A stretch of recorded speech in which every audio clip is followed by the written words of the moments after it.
I sat alone in the dimly lit room, surrounded by countless memories and the lingering scent of my husband's favourite pipe tobacco. It had been 6 weeks since he passed away, but his presence remained etched in every corner of our once shared existence. Grief weighed heavy on my heart, and I found solace in the silence, seeking refuge from the bustling world outside. One evening, as I sat lost in thought, a gentle breeze swept through the room. A shiver ran down my spine as I heard a whisper in the wind. "My love," it said as if carried on an ethereal breath. My heart skipped a beat, and I felt a mixture of both comfort and unease. I didn't know if it was my husband's voice, though I was hopeful. I wanted to hear it again. I wanted to feel the comfort without the fear. I wanted to know beyond a doubt that the whispering voice was his. Days turned into weeks, and the whispers continued, growing stronger and more distinct. I began to recognize the voice as my husband's, though I still couldn't make out the entire message. The whisper would trail off into the ether before I could hear the full thought. How is this possible? I wondered aloud in confusion and feeling a bittersweet cocktail of emotions. His messages, though incomplete, brought me joy, but also left me with an undercurrent of grief because they reminded me of his absence. I wanted answers. I needed answers. I desperately wanted a glimpse into the mysterious realm connecting us. Late one evening, I ventured into the city to an old bookshop known for vintage books and collectibles. I was on a mission to understand what I was experiencing, and the shopkeeper, a wise old woman, seemed to understand my quest. "Ah, my dear," she sighed. "When the bonds of love are as strong as yours, they can transcend the boundaries of life and death." With those simple words, she placed an old, weathered book into my hands. It revealed the secrets of spiritual communication and bridging the gap between the realms. Driven by an equal measure of fear and curiosity, I began my journey of understanding. Days turned into weeks, and my attempts to commune with my departed love intensified. I immersed myself in rituals, called upon ancient ghosts, and recited incantations from the cryptic pages of the ancient book. And finally, after countless attempts, I felt a familiar presence envelop me. There, standing before me, was my beloved husband, his body faint like a faded photograph, but it was him, his features as vibrant as the day we first met. The sight brought tears to my eyes, and I reached out to touch his face, only to pass through the ethereal projection. "Please," I begged, "I need to hear your voice once more." He smiled, and, though he was the essence of a ghost, his voice rang clear and potent. "My love, our connection is unbreakable, even in death. I'm always with you." And then his image dissolved into nothingness. With his words, I felt a mix of hope and understanding. Though separated by different planes, our love would always endure. A reassurance carried me forward, a beacon of light in the darkest of nights. Since that encounter, my husband's voice remains a comforting presence, speaking to me on occasion from beyond the grave. Though he may be physically absent, my husband's love transcends the boundaries of mortality, forever speaking to me beyond the grave. Deep in the heart of a small, quiet town called Hornsby, there lived a man named Marvin Miller. Marvin was an ordinary man with an extraordinary curiosity. He had always been intrigued by mysteries and had a knack for finding himself in the most peculiar situations. But little did he know, the most terrifying mystery of his life was about to unfold. It all started one evening when Marvin decided to embark on an adventure to explore the mysterious old abandoned mansion at the edge of town. The locals believed the house to be haunted.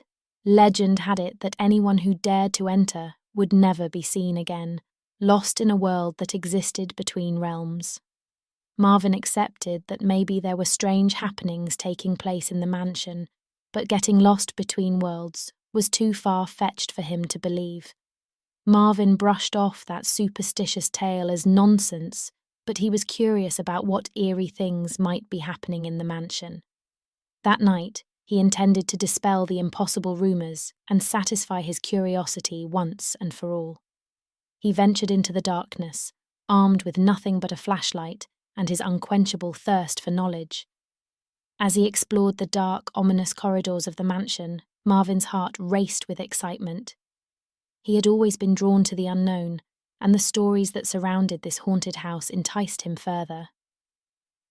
As the night wore on, Marvin began to feel a distinct chill in the air.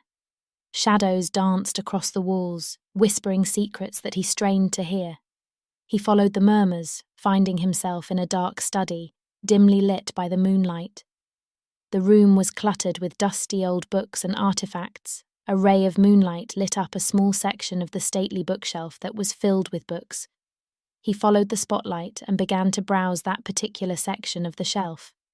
One particular book caught his eye. Its leather-bound cover was worn and weathered, and the title read, "The Curious Tale of Hornsby." Intrigued, Marvin pulled the book from the shelf and began to read.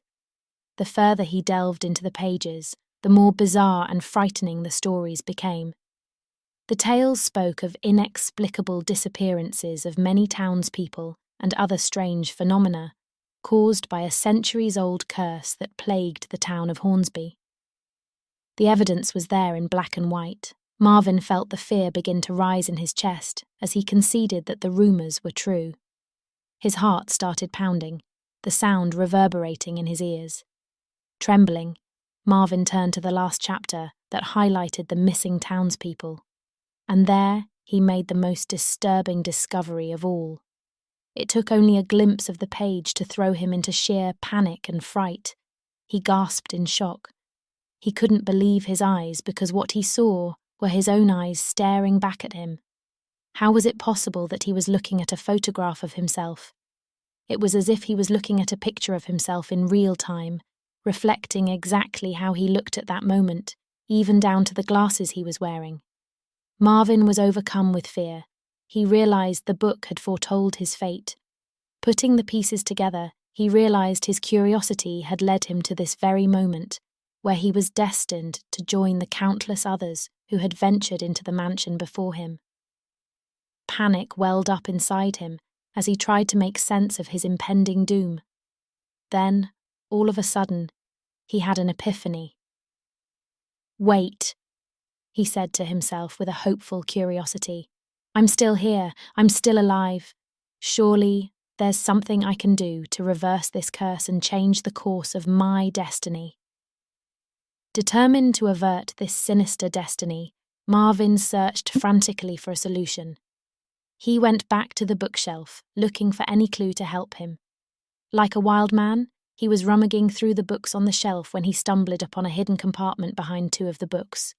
He carefully slid open the door to the compartment, and there he saw a peculiar amulet.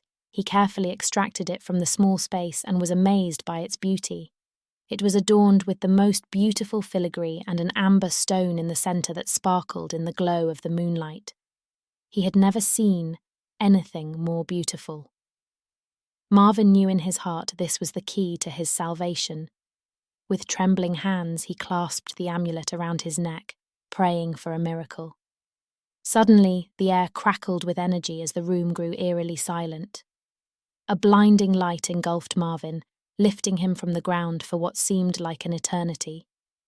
When the light finally subsided, Marvin found himself dizzy and disoriented standing on the lawn in front of the mansion.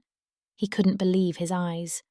To his astonishment, the once abandoned mansion was now restored to its former glory. Astounded by what he was seeing, he was certain that he was in another dimension. In disbelief, he reached for the magical amulet that was clasped around his neck. But it was gone.